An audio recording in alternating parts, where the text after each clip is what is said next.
Welcome to this webinar sponsored by the BYU Management Society. I'm Rixa Ullman, Executive Director. I'll be your moderator for today's event. We're so glad you could join us. We're pleased to have Mala Grewal and Caroline Welty here presenting on 3 signs or conversations are building relationships at work. A few housekeeping items before we start. The audio portion can be heard through the speakers on your computer. For those preferring to call in, note that you can choose that option on your screen panel. During the presentation, all attendees will be muted. That is so that you can hear us, but we can't hear you, and it will allow for better sound for everyone.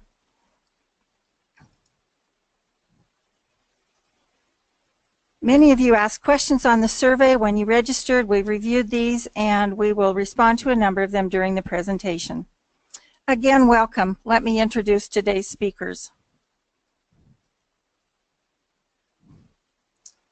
If I can get it to change to the next screen. Hold on just a minute.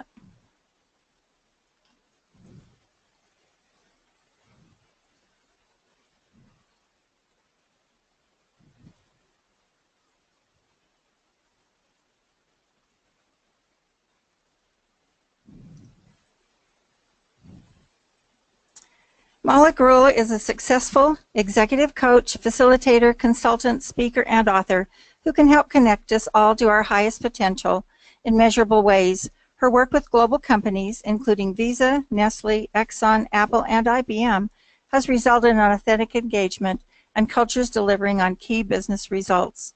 She currently facilitates with leadership teams with General Assembly, Franklin Covey, and Inside Out Development.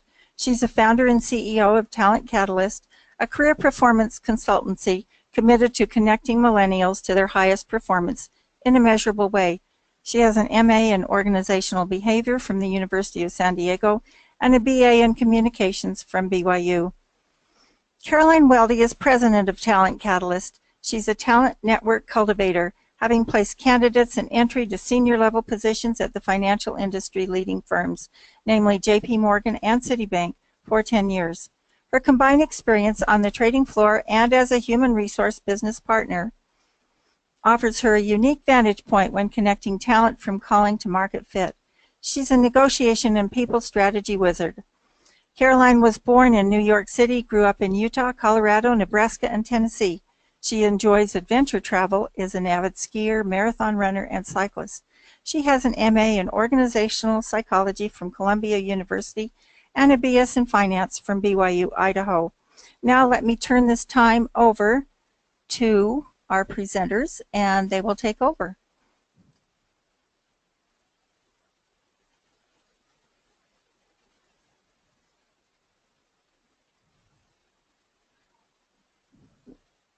All right, good afternoon, everyone. Hoping you can see us and hear us. We're going to get going. Thank you, Rixa, for the very kind introduction. We appreciate it. Okay, we'll get going.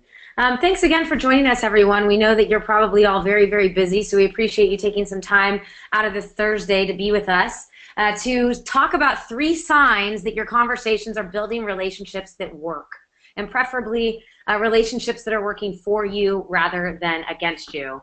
Rixa already was so kind with her introductions.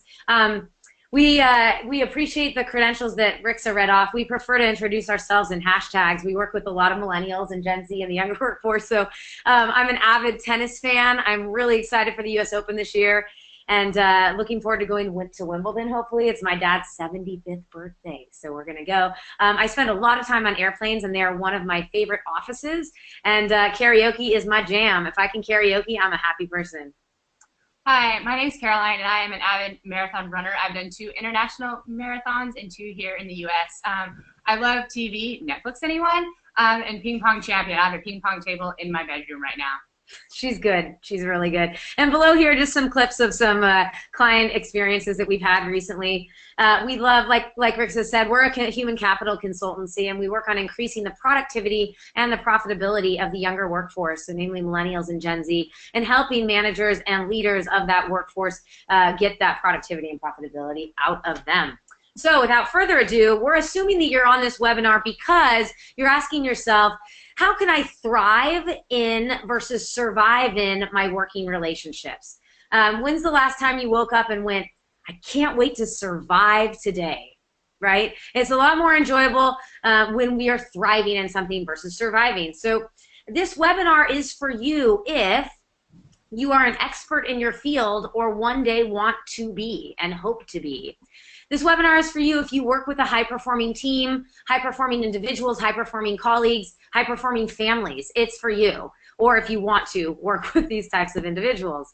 This webinar is for you if you are a manager, an individual contributor, a senior leader, a baby boomer, a Gen Xer, a millennial, Gen Z that has influence to lead or be led. And lastly, this webinar is for you if you're willing to implement the strategies that you'll learn today to have conversations that build trusted relationships. Our promise to you today is we're going to teach you a proven step-by-step strategy so that you can have effective conversations, motivate and lead through language, and build high-performing relationships. For those of you who do stay with us to the end, there's nothing for sale, we promise, but we do have a very cool gift for you. So we're about a minute and a half in, so we hope you're doing okay over there. So question, does this sound like you? Why are some members of my team so easy to talk to and others are so hard? I'm not really good at small talk. If I don't have a reason to talk to them, what's the point of making the effort? My colleague makes it so easy to speak with my direct report, but it doesn't go so smoothly for me. They know I need something. No one has time for a student. I don't really know how to start the conversation. I mean, I'm fine once it's going, but getting into it's really awkward. I don't want to come across as selfish or like I'm talking to you for you just to get something. How do I do that? I work from home. How do I build relationships over email? I think too much about what will happen after the conversation instead of actually being in it. So do any of these statements sound like you? Because if they do, you're in the right place. We resonate with these. And ironically, these statements are coming from you. These are statements that you filled in as you registered for the webinar, so hopefully they're resonating. Some more. How do I close the sale? What happens when I'm an introvert after I need some downtime? I don't relish having to socialize. I need to know when to jump in and when to back off in a conversation. Where do I even begin the conversation about coming back to work after 20 years? Conversations are a big deal, and they're a big deal because they're how we get our work done. Sometimes we don't treat them as formally or as significantly as we should, but if you think about how your work gets done, whether you're working in your home, whether you're working as an entrepreneur, whether you're working as a large enterprise. I mean, how our work gets done, what if you didn't talk to a colleague or a team member or a spouse for an entire day? How much work would get done? A lot of you may be thinking, a lot. That might be the best day of my career. Let's fast forward that day into a week, and then that week into a month. How much work would get done? And the reality is not that much work. Our conversations are critical, and they are the way that we get our work done. So sometimes I feel like my conversations aren't working the way I want them to. Our question for you is, do you feel like your conversations are working against you rather than for you? And there's a significant difference. But the question underneath that is, what's the real problem? Is it that we don't know how to have conversations? We've been doing it for a long time. Is that we've never worked with different types of people before? Probably done that. What's the real problem? And Caroline and I are asserting that the real problem is just that you haven't made the leap yet. And let us explain what we mean by this leap. Because once you make the leap, you'll understand what we're saying. You'll be able to have conversations that predictably work for you in a wide variety of situations across a range of audiences. You'll learn how to use language to your advantage as you prepare, practice, respond in, and lead your conversations. And last but not least, once you make the leap, you'll be able to clearly establish and deliver on expectations to build relationships of trust at work. Also, once you make the leap, you'll be able to have effective conversations, motivate and lead through language, and build those high-performing relationships that we all want. There are 3 key shifts that you'll need to make in order to make the leap. And these shifts will allow you to create relationships that work for you and to help you streamline your career, streamline your education, and your role as a leader. And today we're going to show you exactly how to do that. making the leap. What does this have to do with you or me advancing in your career, advancing in your education, advancing in your role within your home or your family? What does it have to do with really anything? Well, here's the premise. The foundation of relationships it goes something like this. The quality of our relationships is the quality of our work experience and vice versa. So as the quality of our relationships get better, so does the quality of our work life. And so does the quality of our ability to achieve our desired outcomes, aka our ability to get what we really want. So these relationships are completely correlated to us getting what we want. And evidently a lot of Americans aren't. These are the recent Gallup numbers from the 2016 survey on the state of the American workforce. Only 33% of employees are engaged. Only 21% of employees strongly agree that their performance is managed in a way that motivates them to do truly outstanding work. And lastly, only 18% strongly agree that employees who perform better grow faster in their organization. And this last one is particularly alarming to myself and Caroline. We're in the performance business. And to know that actually only 18% are really incentivized to perform is startling news. And these are lower numbers than we've ever seen in the history of the United States workforce.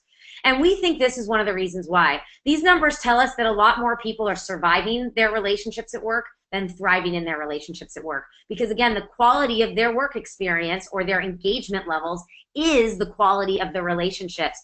And we build relationships one conversation at a time. So the model you're looking at on the screen is what we call the Emoda Can effect, because you really can affect the way that relationships go by your ability to have conversations. So how many of you have found yourself in relationships that you feel like you have to be in? Like, I have to pay my mortgage. I have to call my landlord. I have to talk to my son today, even though he didn't clean his room or do any of the things he just told me he would do, right? How many of you have been in those relationships? And we would say if we're in those, which we all are inevitably, we are surviving that relationship. And how many of you and us have been in relationships where you genuinely want to be in them? You can't wait to be in this relationship. You're so excited. You can't wait. Yeah, they're so fun that you just go, I can't wait to see you, right? And those are relationships like, I can't wait to see my friend, or I can't wait to see my husband today, or I can't wait to see my boss because this company is awesome and I love working here. I can't wait to work with my team today. If you can respond yes to any of those or resonate, then you're in relationships where you're thriving. And the purpose of this webinar is today is to move us from relationships we're surviving to relationships where we are thriving. And we're going to show you how to do that. Okay, so here are our 3 strategies to having conversations that allow us to thrive. The first one is to share emotion. The second one is to mindfully respond. And the third is to always acknowledge. So with these strategies, we're going to give you 3 tips to what we call thrivival. Instead of survival, we want to make sure that you thrive. So we'll start with tip number 1. Go ahead, Caroline. What motivates them? So to understand what really drives us, we need to understand what really motivates us. So motivation can be defined as the level of energy, creativity, and commitment we bring to our jobs. And really understanding what drives the other person you're in conversation with, you can better understand speaking with them, and you can unlock what motivates them. And it will give them an invitation so that they want to share their passion with you.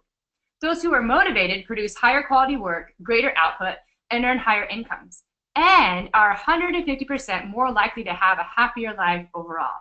Now, don't we all want that? Yes, absolutely. Please. I'll take it. I'll take 10. So let's talk about motivation for a minute. What are some words you would use to describe what motivates you? Why do the words we use to describe motivation differ from each other? What would happen if we had a list of motivators we could choose from? How would this knowledge, plus having a common language, impact our conversations? Would they make them easier? Would we be better understood? Would we connect faster with one another? What if we knew each member of our family and team's motivators? How would our relationships be better? What would the impact on connectivity, trust, and overall performance be on our relationships overall? You guys, there's good news. There's an assessment out there called What Motivates Me? And it takes the top 23 motivators and it puts them from highest to lowest and it ranks them for you. So for example, there's some that are autonomy, creativity, money, impact, team, recognition, and challenge. I'm going to tell you a story about my motivation results and the impact they had on me on my professional career. And then we'll get into my top 5 motivators. It's a good one. This is good. So I worked at Citi for 5 years, and I had been in my specific role, my last role, for 18 months. And while I was in this role, I had a particularly really tough manager. I had no leadership and no learning was really done. We had a very trying relationships. Both of us were really frustrated. And so my managing director, her boss, decided one day that she was going to part ways with my manager for different reasons. And she decided that the new manager they were going to hire, she was going to be specifically hired to help develop the necessary skills and competencies needed for me to grow in my current role and in my next role. The good news is that both my managing director and new manager saw that I had capability and they wanted to capitalize on what motivated me.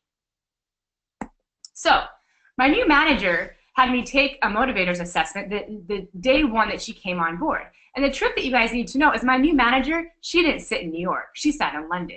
So we took this assessment without ever formally meeting in person. And I took the assessment and she took hers, and we got to share our results. And from these results, she devised a plan how she could get more out of me. So I want to go through the results, and then I'll get back to the story. So your motivators, you have 23 of them. So here are my top 5. They're friendship, service, challenge, problem solving, and excitement. And what you need to know, if you start a relationship, a working relationship with me, if it starts with becoming a really good friend of me, and if it starts with really challenging me and giving me projects where I can problem solve, you're going to get a lot more out of me, and I'm going to be more inclined to want to work harder for you, and I'll be more dedicated, and you'll get better results from me. So let's continue back to the story. So this manager, she took my results, she highlighted my top motivators that we just mentioned, and she helped leverage those to get me to the next level in my career. So together we laid out a plan so that I could get specific experiences where I could use my top motivators to shine. And then we reviewed her results to match our commonalities and complementary differences. And this had a significant impact on how remote and our relationship, especially from London to here in New York City. And she was one of the best managers I've ever had. She really understood me from the beginning and what I wanted to do in my career, and we got really aligned with what my objectives were. And this all was because a little bit of one little assessment made all the difference in this professional relationship. So motivation, you can move from IQ to EQ. Instead of telling my manager, she just asked. We took that assessment and we made it, and we took it to make a huge advantage, and it worked for our success. Yeah, so I would say one of the things that really helped you in working with her is that she had that IQ and that EQ piece. Yep. And in an industry that really heavily lends itself to IQ, it was refreshing to work with somebody who was focused on EQ. Right? And that's what that motivators assessment brought out. Yeah. So that's tip number 1, is figure out what motivates your team member, what motivates your direct report, what motivates your manager, what motivates your family. I mean, what are the key motivators, and how are they different from yours? And this will distinctly shape the way that you approach your conversations with them. Tip number 2 is think first, speak second. Very good idea in theory. Very hard idea in practice. Very tricky. So my question for all of us on the webinar is, what would happen if we woke up with what we call a SWIFT mindset instead of what we call a WIFM mindset? WIFM standing for what's in it for me. And WIFM is a very natural way to think. We all think that way, and just because we think what's in it for me doesn't mean that we're bad or selfish people. It's a really natural thing to do. But what could change if we woke up thinking, I wonder what's in it for my manager to talk to me today. I wonder what's in it for my 4-year-old to talk to me. I wonder what it's in it for my team to talk to me today. I think a lot could change. Our relationships would be stronger. They'd be more adaptive in any environment, small startup environment, family environment, large enterprise environment, factory and manufacturing environment, healthcare environment, you name it. Financial services, any environment, because our ability to understand one another's experiences would be so much richer and so much deeper. Let me tell you a quick story about what I mean by this. This has our ability really quickly to think first and speak second has everything to do with the language that we use. So the story I'm going to show you, there's a language piece that plays a critical role in our ability to think so what's in it for them, and then to have a conversation that's going to work for us. And the example I'm going to use, this is a story, a very recent story, is going to showcase how language plays a role in the way people hear and then the way that they respond. So this was a great opportunity I had actually at the beginning of this year to go on a European company retreat.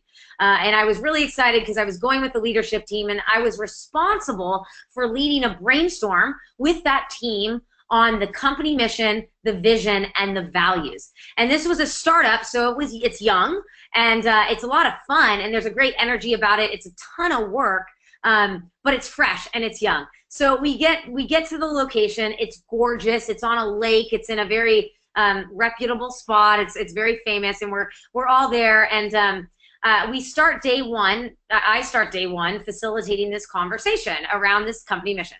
Well, 10 minutes into the conversation, I started noticing my energy coming down and down and down. That's not good news if you're facilitating the conversation. That's actually really, really bad. And I started going, what's going on? And I felt really, really stuck, but it was my job to lead this. And I had it organized, and I knew exactly how I was going to run this, but my energy just started dropping and dropping. And I realized that every time I would ask a question, or oftentimes when I would ask the question, hey, so let's just talk mission. Give me every idea. I know this is what we have decided upon, but I know we want to make some adjustments. What do you think? I would get a response similar to, well, yeah, but I don't know if we should redo it. That's why we're here. We're here to redo it. Or I get an answer, a response like, well, I hear you, Mala. That could be a good idea, but however, XYZ. Or another kind of response where after I throw out a few ideas that we had talked about, they'd say, well, no, I don't know what you mean by that idea. And I started realizing that these key words of but, however, no, they were shutting down my energy completely. So I went from brainstorming, fun, like this is a really fun exercise, to brainstorming, I'm all done. So I found myself 60 minutes into this experience in this gorgeous place and venue. It felt like 60 hours to me. And the result was, in working with this organization, I started doing everything I could by myself. I started withholding creative opinion and creative work until the last possible moment when I had to share it. And that was a ton of work on me and a ton of responsibility. And the organization was still moving along, but there was a lot of pressure in it. And there was a lot of just high stress and high level, I just felt very stuck in it. But there was no, it's like it was on a treadmill, but you couldn't get off of it kind of thing. But then I started thinking swift. I started looking at the patterns and going, I wonder why they respond that way. There must be a why behind this. If I would just hold back and think before I would respond to this, there might be something to it. So I realized that choosing your words is really powerful, and thinking swift to understand where the person's coming from, where the team's coming from, is significant. And here is why. And I'll read this quote and then explain it. Negating people tends to provoke defensiveness and skepticism, which is the opposite of openness to your leadership. And this is what I was experiencing in this brainstorming retreat. We commonly, however, unintentionally and unconsciously respond to people starting with the words no, but, and however. You may not think the words make that much difference, or may not intend them to, but you don't get to choose how other people hear you. And so I realized two things in this moment. Number one, I realized that the leadership team had come from a long history in an industry, primarily financial industry, legal services, where they were very heavily negated in their roles. And negated meaning they had to prove everything. And it was almost at times that as if they were invisible. And they had to prove their worth in every meeting and with every deliverable. And this defensiveness had just become a habit. And the language wasn't even a consideration. It was completely subconscious. And so the great news about working with this team is today I thoroughly am starting to enjoy working with the team because we've had a conversation about this language. And we've had a really frank conversation. And as a result of it, we've been able to, I watch this client now in this team say, oh, I did the but thing again, or, oh, I said no again too soon, let me try it over. And so my understanding, oh, there was heavy negation here, that's what happened, has allowed them to go, yeah, there was. And I can pay attention to this language and I can get better. I can essentially think first and speak second. It'll save a lot of heartache and trouble. So the response sequence is critical. So what we're suggesting here is the shift to go from first understanding yourself to no, let's first understand them, and then your understanding of yourself will come. And then the second point is seek to understand before you're understood. When it comes to having conversations that build relationships that work, it's all about our ability to ask the questions and respond in a way where the person on the other end feels understood. And once they feel understood, they'll be able to ask you those questions so that you can feel the same way. Fair? Okay. And tip number 3, Caroline, what's tip number 3? Don't hate, appreciate. Don't hate, people, appreciate. That's what we're all about here. This goes a long way when it comes to relationships. So always start a conversation with acknowledgement. Acknowledgement, acknowledgement, acknowledgement. Again, this may seem very basic. It may seem elementary and very intuitive, but you would be amazed at how many conversations, especially in the workforce and in our homes for that matter, start with what went wrong. They start with what's broken, what's missing, or what's hurting us, as opposed to what's working, right? And what really went well. Yeah, and what went well. So when's the last time you didn't want to receive a compliment? Or be acknowledged for your efforts. Right? Like we all want that. Like when's the last time you turned down a compliment? No, thank you, I have enough of those. They're all saved up, we're good to go. So it's just acknowledgement goes a long way, and here's some ways to access that acknowledgement. One is, what do you appreciate about the person you're talking to or the team that you're working with? What do you genuinely appreciate? It's our bet that you can probably find at least one thing you appreciate about that other person or that team. 2, what value do they bring to the table? Ask yourself that, and you can quickly access something to acknowledge them for.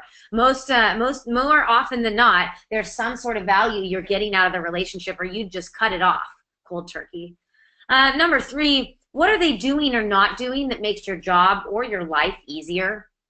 You can figure that out. It's pretty easy to acknowledge the person from there. Next question, who are they and who do they want to become? And that's what I love about tip number 1 is figuring out what motivates them. And Caroline's story demonstrates this so well is, you know, your manager at this point really took a look at who Caroline was and then said, oh, well, I know who she wants to become in this organization.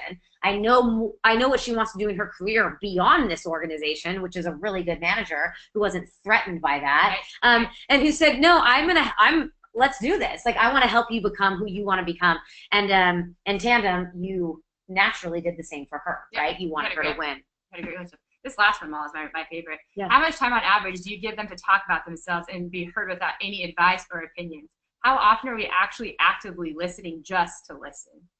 Yeah. I think that's key. Yeah.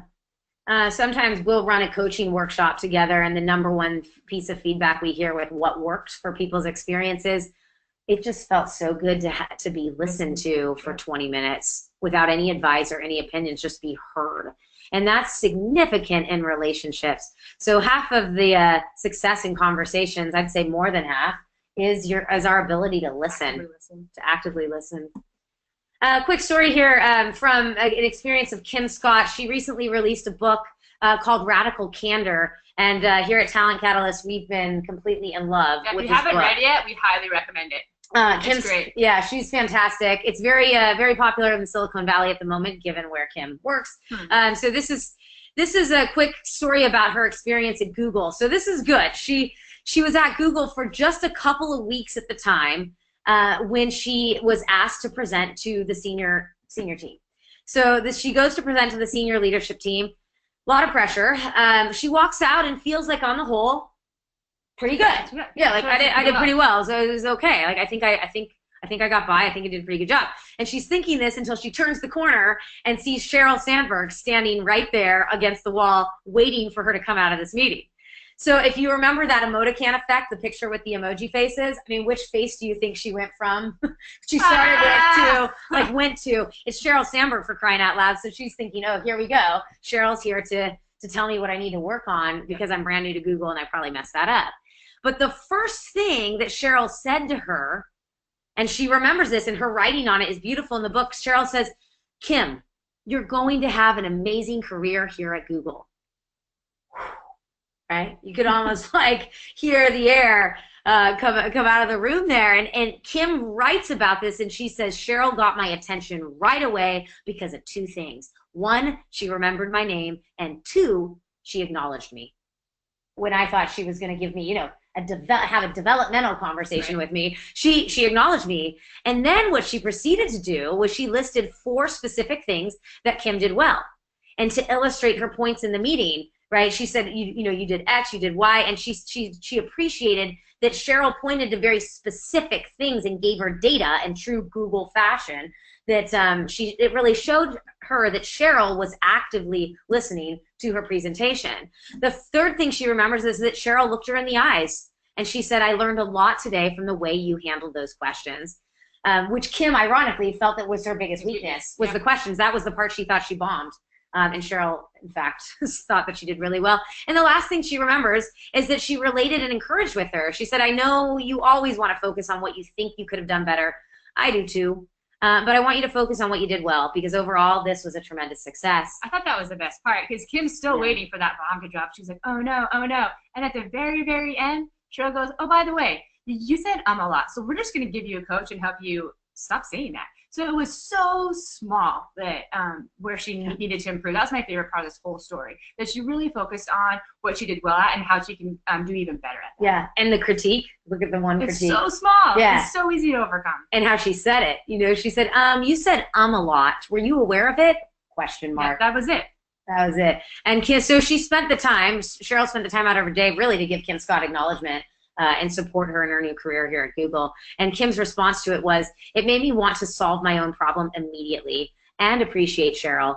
And it inspired me to give better guidance to my team and start that guidance with acknowledgement. So the shifts here, again, this is all about Kim being in this position where she was just trying to survive this meeting, went over to Thrive by the end, thought she did pretty well, walked out, saw Cheryl, thought, oh no, went back into survival mode. I have to defend, I have to protect, I hope I didn't bomb the whole thing too. By the end of this very quick, it was only a 3-minute conversation. That's the best part. By the end of 3 minutes, you see that Kim has arrived back on the Thrive side of the Emoticon effect and is really looking forward to her career at Google. And that's the impact a 3-minute conversation can have. Yeah, just go back for a second. I mean, and the change that Kim saw there in the conversation, so she was thriving, like right from the beginning of it until the end. So what would it be like if you, on this call, could have conversations that change from right now today where you're thriving versus surviving, and you're more on the thriving side, and it can happen just for you. And how can you utilize these tips for Thrivevival to move over there? Yeah. How can you ask questions about really understanding what motivates people? How can you pause, think before you respond to something, right? Yep. And then how can you begin conversations with acknowledgement? And don't hate, appreciate. It goes a long, long way. So the shifts here in this tip is, instead of trying to fix people, recognize the things that are going well. And oftentimes it's a supernatural reaction to want to fix. But recognition goes a long way. And the next shift, of course, is instead of expecting things from people, notice what's working. And then you'll be able to more accurately set expectations of one another and come to an agreement there. Okay, so nice work, everyone, for hanging in. Is your head spinning yet? And if it is, great news, because that's what we want your head to be doing. Today we promise to teach you a proven step-by-step strategy so that you can have effective conversations, motivate and lead through language, watch for the buts, no's, and howevers, and build those high-performing relationships through acknowledgement and through understanding motivation. So here are our conversation strategies once again. Emotion is okay, and it doesn't mean you have to be a therapist at work. It just means that you need to be able to access the emotional intelligence you have within yourself just as equally as you can access your IQ. The second piece of a mindful response is be thoughtful when you're responding to somebody. We don't have the privilege of choosing or selecting how somebody hears us. And so use our words wisely. And last but not least, always acknowledge, always, always, always, there's something some good you can find in the person that you're speaking with. All right, congratulations, everybody. You made it. So with that said, how can we help you Whether you're sitting in a small organization or not sitting in one at all, maybe you're in your home office, or maybe you're sitting in a high-rise in New York a couple blocks down the street. We're not sure, but we'd love to be able to help you. We can, I'm going to walk you through 5 things, and hopefully these make sense to you. Number 1, if you're interested in learning more about motivation and how to unlock that in your people in a really simple way, we're happy to provide an assessment and jump on a call, or shoot, you can shoot us an email and we can get you that assessment. And it can be for you, it can be for your whole team, and we can also come and we can train your team on how to actually look at the results and what to do with them and how to use them in your everyday work. And we can train it just for you personally as well. Absolutely. So if you want the assessment we're referring to, just let us know. We can hop on a call with you. We're happy to talk to you about what you're up to with your organization, how the relationships are going, how the conversations are building those so that you can build the teams that you want. We host workshops. We host full day and half day workshops. We customize them. We have some core competencies that we focus on, and then we customize to the needs of your organization.